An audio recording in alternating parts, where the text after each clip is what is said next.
ஒவ்வொரு வருடமும் இத்தனை ஆண்டு காலமாக குர்பானி கொடுப்பதை ஒரு பள்ளியோ அல்லது ஒரு ஜமாத்தோ சேர்ந்து கூட்டு குர்பானி என்று ஒன்று ஏற்பாடு செய்து நபி ஸல்லல்லாஹு அலைஹி காலத்திலிருந்தே கூட்டு குர்பானி என்று ஒன்று ஏற்பாடு செய்து 7 நபர்கள், அதாவது மாட்டுக்கு ஒரு 7 நபர்களை சேர்த்து கூட்டு குர்பானி கொடுக்கும் வழக்கம் இருக்கிறது.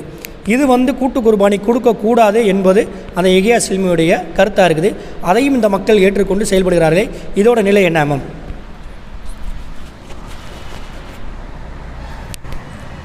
பிஸ்மில்லா ஸலாத்து வஸ்ஸலாம் அலா ரசூலில்லாஹ் பாத். அதே போல் பார்த்தீங்கன்னா இஹ்யா சில்மி சொல்லக்கூடிய இந்த நபர் புதுசாக ஃபத்வாக்களை சொல்கிறாரு.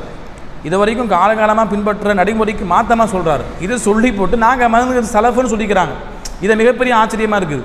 அதில் ஒன்று தான் சகோதரர் கேட்டாங்க, கூட்டு குர்பானி என்பது உலுஹியாவில் அதாவது ஹதியில் மட்டும்தான் கூடும், அதாவது ஹஜ்ஜுக்கு போனால் அங்கே தான் கூட்டு குர்பானி சில கொடுத்தாங்க, மற்றதில் கூட்டு குர்பானி கூடாது அப்படின்னு அவங்க விளங்குறாங்க. ரசூலுல்லாஹி ஸல்லல்லாஹு அலைஹி வஸல்லம் அவங்க ஹஜ்ஜுக்கு போன சமயத்தில் மாட்டில் ஒட்டகத்தில் பங்கு சேர்ந்து சஹாபாக்கள் குர்பானி கொடுத்ததாக செய்தி வருது. அப்போ ஹஜ்ஜில் கொடுக்கக்கூடிய அந்த ஹதின்னு சொல்லக்கூடிய அதில் மட்டும்தான் கூட்டு குர்பானி உண்டு, மற்றதில் கூட்டு குர்பானி கிடையாது அப்படின்னு இவங்க வாதம் வைக்கிறாங்க. இந்த வாதத்தை தான் சரின்னு அவங்க காட்டுறாங்க. அதுக்கு மாற்றமாக போகக்கூடிய அனைவரையும் வழிகேடாக பார்க்குறாங்க. அப்போ நீங்கள் பார்த்தீங்கன்னா அப்படிலாம் கிடையவே கிடையாது. இப்படி ஒரு செய்தியை முன் சென்ற அறிஞரை சொன்னதை நம்ம பார்க்கவே முடியல. யாராவது ஒரு அறிஞர் ரேராக சொல்லியிருக்கிறான், அது இங்கே விஷயமா இருக்காது. தனிப்பட்ட இமாமு தனிப்பட்ட யாராவது சொன்னதை எடுத்துக்கொண்டு பின்பற்ற சலஃப் கிடையாது. காலகாலமாக அறிஞர் பெருமக்கள் ஒன்றுபட்டு சொன்ன கருத்து தான் சலஃபாக இருக்குது. அப்படின்னு சொன்னோம்னா இப்போ பீஜிங்கிற ஒரு நபர் இருக்கிறார், அவர் சொன்னார் அதாவது உலுஹியாங்கிறது கூட்டு குர்பானிங்கிறது பெருநாளைக்கு தான் கொடுக்கணும், அதுக்கு பிறகு ஒரு நாளில் கொடுக்கக்கூடாதுன்னு சொல்கிறாரு. அவருக்கு அதை ஆதரவு வைக்கிறாரு. அதுக்கு ஹதீஸ் எல்லாம் பலகீனமாக இருக்குது, நீங்கள் பெருநாளைக்கு பிறகு கொடுக்கறதுக்கு ஹதீஸே கிடையாதுங்கிறார். அதே போல் சொல்லிப்பட்டு சொல்கிறாரு. இமாம் இப்னு சிரீன் ரஹிமஹுல்லாஹ் இந்த கருத்தை சொல்லியிருக்கிறாருங்கிற அவர் ஆதாரம் காட்டுறாரு. அப்போ நீங்கள் அதை எடுத்துக்கொள்வீங்களா? குர்பானிங்கிறது பெருநாளில் மட்டும்தான் கொடுக்கணும், அதுக்கு பிறகு கிடையாதுன்னு சொல்ல முடியுமா? அப்படி கிடையாது.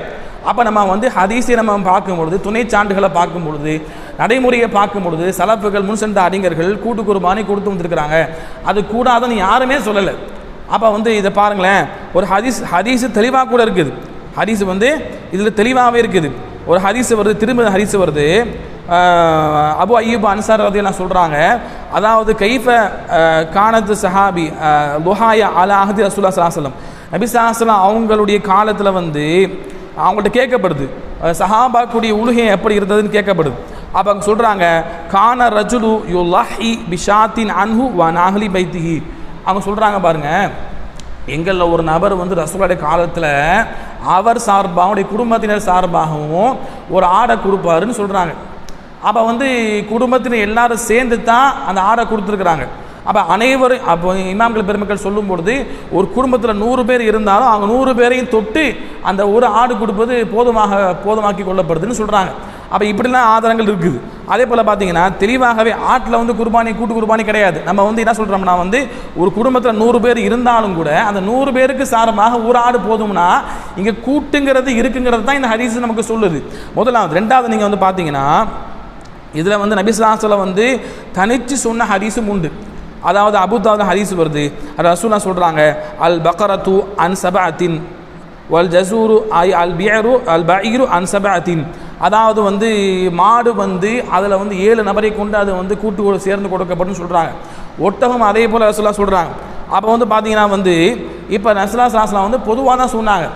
இங்கே ஹஜ்ஜில் மட்டும்தான் இந்த கூட்டு குர்பானி என்று சொல்வதற்கு நேரடியாக ஹதீஸில் எதுவுமே கிடையாது. அப்போ பொதுவாக ரசூலுல்லாஹ் அப்படி சொன்ன ஆதாரமும் உண்டு. அப்போ இதை வச்சு அறிஞர் பெருமக்கள் காலங்காலமாக ஹஜ் அல்லாத மற்ற குர்பானி பொதுவான நம்ம கொடுக்கக்கூடிய குர்பானிலையும் கூட்டு சேர்ந்து தான் வந்திருக்கிறாங்க. இமாம் நவவி ரஹிமஹுல்லாஹ் அவங்க சொல்கிறாங்க, இந்த ஹதீஸை பதிவு பண்ணிவிட்டு அவங்க சொல்கிறாங்க, ஃபி அஹாதில் அஹாதீஸு தலாலத்துன் லி ஜவாஸில் இஷ்திராக்கு ஃபில் ஹதி வ அஜ்மஉ அலா அன்ன ஷாத் லா யஜூஸு இஷ்திராக்கு ஃபீஹா. அதாவது அவங்க சொல்கிறாங்க பாருங்கள், அதாவது இந்த ஹதீஸ்கள் அனைத்துமே குர்பானியில் கூட்டு சேருவதற்கு போதுமானது அப்படின்னு சொல்கிறாங்க. அதே போல் பார்த்தீங்கன்னா இமாம் அபு ஹனீஃபா போன்ற எல்லா அறிஞர் பெருமக்கள் சொல்கிறாங்க, ஒரு மனிதரை தொட்டும் அவருடைய குடும்பத்தை தொட்டும் கூட்டு குர்பானி கூடுன்னு சொல்கிறாங்க. இப்படி நிறைய நம்ம செய்தி நம்ம பார்க்குறோம். அதே போல் பார்த்தீங்கன்னா லஜ்னா தாயிமான்னு சொல்லக்கூடிய அரபுல உலமாக்கூடிய ஃபத்வா கமிட்டியில் ஒரு கேள்வி கேட்கப்படுது. அதில் பார்த்தீங்கன்னா அவங்க சொல்கிறாங்க, தஜ்ஸியு அல் பதனத்து அல் பக்கரத்து அன் சபாத்தின் 7 நபர்களை கொண்டு ஆட்டிலையும் மாட்டிலையும் ஒட்டகத்துலையும் கொடுக்கணும், அது கூடுன்னு சொல்கிறாங்க. புரியுதா? அதே போல் வந்து சவாவுன் கானு மின் அஹ்லி பைத்தின் வாஹிதின் அவ் மின் பைத்தின் மின் புயூத்தின் முத்தஃபர்ரிகீன, அதாவது ஒரு குடும்பத்தை சார்ந்த மக்களாக இருந்தாலும் சரி, பல குடும்பங்கள் சேர்ந்தும் சரி, எல்லாரும் கூட்டு சேர்ந்து கொடுப்பதற்கு கூடுன்னு சொல்கிறாங்க. இதுதான் ரஜனா தாயிமா அரபுல் உலமாக்கூடிய ஃபத்வாவில் சொல்லப்பட்ட விஷயமா இருக்குது. அதே போல் இப்னு உஸைமின் ரஹிமஹுல்லா அவங்களும் சொல்கிறாங்க, அஹ்காமல் உதுஹியான்னு சொல்லக்கூடிய கிதாபில் அவங்க சொல்கிறாங்க, வ தஜ்ஸியுல் வாஹிதத்து மினல் கனமி அன் ஷஹ்ஸின், ஆட்டுக்கு ஒரு ஆள் தான் கொடுக்கணும், அதில் கூட்டு கிடையாது. அதே போல் வைஜியூ சபுல் பஈரி அவள் பக்கரத்தி, அதே போல் சொல்கிறாங்க வந்து மாட்டிலையும் ஒட்டகத்திலையும் 7 நபருக்கு சேர்ந்து கொடுக்கலான்னு சொல்கிறாங்க. அப்போ இப்படித்தான் அறிஞர் பெற மக்கள் எல்லாருமே காலங்காலமாக கூட்டு குர்பானி என்பது எல்லாத்துலேயும் உண்டு, ஹஜ்லையும் உண்டு, ஹஜ் அல்லாத காலத்துலேயும் உண்டு, எல்லாத்தையும் என்ன சொல்லியிருக்கிறாங்க. இப்போ இவங்க வந்து என்ன செய்கிறாங்கன்னு சொன்னால் புதுசாக சொல்கிறாங்க. ஆனால் அவங்க மன்ஹஜ் சலஃப்னு சொல்லிக்கிறாங்க. ஆச்சரியமாக இருக்குது. மன்ஹஜ் சலஃப்னா என்ன, முன்சென்ற அறிஞர் பெற மக்கள் எப்படி பின்பற்றினாங்க அதை பார்த்து பின்பற்றுவதான் குர்ஆன் சுன்னா விளங்குவதான் மன்ஹஜ் சலஃப். நாம விளங்குவது வந்து சலஃப் கிடையாது. இப்போ நீங்கள் பிஜேயை பாருங்கள், பிஜேங்கிறது வந்து குர்ஆன் சுன்னான பேரில் தான் சுய விளக்கத்தை தனக்கு எது புரியுதோ அதைத்தான் சொல்லுவார், அதை தான் சரின்னு சத்தியன்னு வாதிடுவார், அதுக்கு மாற்றம் அவளை எல்லாத்தையும் வழிகேடுன்னு சொல்லுவார். அதே மாதிரி தான் இவங்க என்ன செய்கிறாங்கன்னு சொன்னால் தனி மதுஹபை உருவாக்குறாங்க. தனி மதுஹபுக்கும் பிஜே போன்ற தனி மதுஹபை உருவாக்குறாங்க, தனிப்பட்டு பின்பற்றக்கூடிய மக்களை உருவாக்குறாங்க. இப்போ பொதுவாக வந்து எல்லாரும் சொல்கிற கருத்தை வந்து சொல்லிட்டோம்னா அது நம்மளை எடுத்துக்கொள்கிற மாதிரி வராது. நம்ம புதுசாக சொல்லணும், புதுசாக சொன்னால் தான் நம்மளை மக்கள் ஃபாலோ பண்ணுறது மாதிரி வரும் என்பதை போல் என்ன செய்கிறாங்கன்னு சொன்னால் விளங்கி கொண்டு இப்படிப்பட்ட சுய ஃபத்வாக்களை கொடுக்குறாங்க. இதுக்கு எந்த ஒரு மார்க்கத்திலேயோ மன்ஹஜ் சலஃப்லையோ எந்த ஒரு ஆதாரம் கிடையாது என்பதை புரிந்து கொள்ளணும். அப்போ அன்பார்ந்தவர்களை இப்படியாக சில விஷயங்களை செய்கிறாங்க. இன்னும் சொல்ல போனோம்னு சொன்னோம்னா இன்னொரு விஷயம், இவங்க என்ன செய்வாங்கன்னு சொன்னால் ஜும்மாவுடைய தொழுகையை வந்து மிக விரைவாக தொழுவாங்க. 7 மணிக்கு 6 மணிக்கு இப்படிலாம் தொழுகிறாங்க. இது ரொம்ப ரொம்ப பலகீனமான ஒரு கருத்தாக இருக்குது. இந்த கருத்தை அறிஞர் பெருமக்கள் சொல்லியிருக்கிறாங்க. ஆனால் அந்த கருத்தை வந்து கூடாது என்பதை பல அறிஞர் பெருமக்கள் மறுத்திருக்கிறாங்க. நபி ஸல்லல்லாஹு அலைஹி வஸல்லம் காலத்தில் வந்து ஒரு ஹதீஸ் ஆதாரமாக காட்டுவாங்க. அதில் வந்து நீங்கள் பார்த்தீங்கன்னு சொன்னால், அதாவது நாங்கள் வந்து என்ன செய்ய மாட்டோம், மா குன்னா நகீலு வலா நதகத்தா இல்லா பாதல் ஜுமாத்தி ஃபி அஹ்தி ரசூலுல்லாஹி ஸல்லல்லாஹு அலைஹி வஸல்லம். நபி ஸல்லல்லாஹு அலைஹி வஸல்லம் காலத்தில் வந்து நாங்கள் வந்து காலை உணவையும் கைலுல்லான்னு சொல்லக்கூடிய தூக்கம், லுஹருக்கு முந்தி தூங்குவாங்க. இந்த தூக்கத்தையும் வந்து நாங்கள் வந்து ரசூலுல்லாஹ் காலத்தில் ஜும்மாக்கு பிறகு தான் நாங்கள் தூங்குவோம், ஜும்மாக்கு பிறகு தான் நாங்கள் காலை உணவை சாப்பிடுவோம்னு வந்து அவங்க சொல்கிறாங்க சஹாபாக்கள்.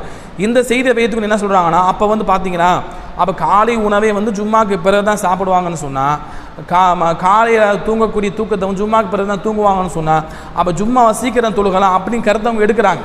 ஆனால் நீங்கள் வந்து பார்த்தீங்கன்னா இது வந்து ஜும்மாவை வந்து மிக விரைவுபடுத்துவதற்கான ஆதாரம் கிடையாது.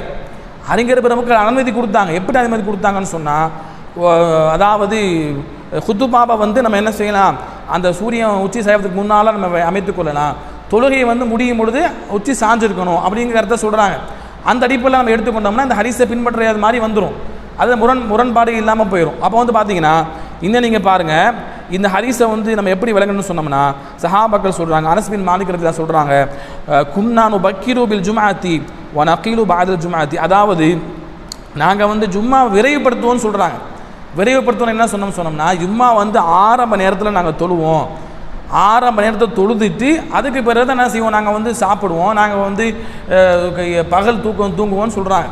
அப்போ நம்ம எப்படி விளங்கணும்னு சொன்னோம்னா, ஜும்மா வந்த உடனே அங்கே தொழுதுருவாங்க, தாமதப்படுத்த மாட்டாங்க, அதுக்கு பிறகு தான் காலை உணவை சாப்பிடுவாங்க அப்படின்னு அர்த்தம். காலை உணவை தான் தள்ளி போடுவாங்கன்னு நம்ம விளங்கணுமே தவிர காலை ஜும்மாவை வந்து முற்படுத்துவாங்கன்னு விளங்கக்கூடாது. காலை உணவை தள்ளி போட்டு ஜும்மா வந்து சீக்கிரம் தொழுதுட்டு ஜும்மாவுடைய ஆரம்ப நேரத்தில் தொழுதுட்டு அதுக்கு பிறகு சாப்பிட்டாங்க, அப்படித்தான் நம்ம விளங்கணும். அப்படி விளங்குவதற்கு மாற்றமாக என்ன செய்கிறாங்க, இவங்க ஜும்மா வந்து 7 மணிக்கு தொழுகிறாங்க, 6 மணிக்கு தொழுகிறாங்க, இப்படி ஹதீஸில் சொல்லப்படல. நபி ஸல்லல்லாஹு அலைஹி வஸல்லம் பொறுத்த வரைக்கும் ரசூலுல்லாஹி ஸல்லல்லாஹு அலைஹி வஸல்லம் அவங்க வளமையாக என்ன செஞ்சுருக்கிறாங்கன்னு சொன்னோம்னா, சூரிய உச்சி சாய்ந்த பின்பு தான் ஜும்மாவை தொழுதுருக்கிறாங்க. தெளிவாக ஹதீஸ் வந்துருக்குது பாருங்கள், முஸ்லீம் ஹதீஸ் வருது, இன்னும் நிறைய கிதாபில் ஹதீஸ் வருது, தெளிவாக இருக்குது. கான யுஸல்லி, அதாவது ரசூலுல்லாஹி ஸல்லல்லாஹு அலைஹி வஸல்லம் அவங்க என்ன செய்வாங்கன்னு சொன்னோம்னா, அவங்க வந்து ஜும்மாவை நாங்கள் தொழுவோம், குன்னா நுஜம்மிஉ மா ரசூலுல்லாஹி ஸல்லல்லாஹு அலைஹி வஸல்லம், அவங்களோடு நாங்கள் ஜும்மாவை தொழுவோம், தொழுது விட்டு இதா ஜாலத் ஷம்ஸ், சூரியன் உச்சி சார்ந்த பிறகு தான் தொழுவோன்னு தெளிவாக சொல்கிறாங்க. சும்மா நர்ஜியோ, பிறகு நாங்கள் திரும்புவோம், நத்தபிஉ அல் ஃபைஅ, நிழலை நாங்கள் பின்பற்றுவோம்னு சொல்கிறாங்க. அப்போ உச்சி சார்ந்த பிறகு தான் நிழலை என்ன செய்ய முடியும், நம்ம வந்து நமக்கு முன்னால் நிழல் வந்து வரும், அதை பின்பற்றி போகிற மாதிரி வரும். அப்போ வந்து உச்சி சார்ந்த பிறகு தான் நபி ஸல்லல்லாஹு அலைஹி வஸல்லம் ஜும்மா தொழுவதாக தெளிவாக செய்தி இருக்குது. அதே நிறைய செய்து நம்ம பார்க்க முடியுது. அப்போ ரசூலுல்லாஹி ஸல்லல்லாஹு அலைஹி வஸல்லம் அவங்க வந்து வளமையாக என்ன பண்ணியிருக்கிறாங்கன்னு சொன்னோம்னா, ஜும்மாவை வந்து உச்சி சார்ந்த பிறகு தான் தொழுதுருக்குறாங்க. ஏன்னா லுஹருக்கு பகரமாக ஜும்மா நம்ம தொழுகிறோம். அப்போ லுஹுடைய நேரத்தில் நம்ம எடுப்பது தான் அது பொருத்தமானதாக இருக்குது. இதைத்தான் அறிஞர் பெருமக்கள் சொல்கிறாங்க.